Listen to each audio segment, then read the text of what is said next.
اسلام یه دین کهنه است، مال عربای 1400 سال پیشه. فقط گفتار نیک، پندار نیک، کردار نیک. این جمله از کیه؟ زرتوش، پیغمبر ایرانی که 2500 سال پیش زندگی میکرد. این که خیلی کهنه تره. این خودکار من کجا رفت؟ یعنی الان ما با زرتشتی بشیم؟ معلومه دیگه، دین عربا ارزونی خودشون، اونا به ما حمله کردن. اصلا ما به زور شمشیر مسلمون شدیم. پس چرا وقتی به قول حمله کرد با بودایی نشدیم؟ یا وقتی اکساندر حمله کرد؟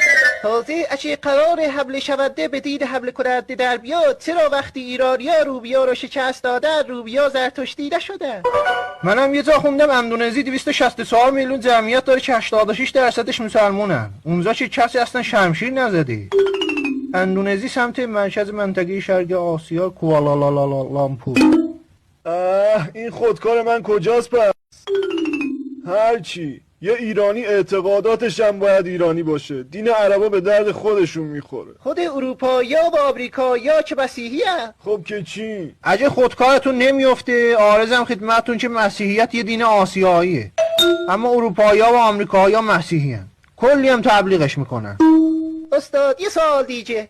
تا من خودکارمو پیدا نکردم کسی حق سوال کردن نداره.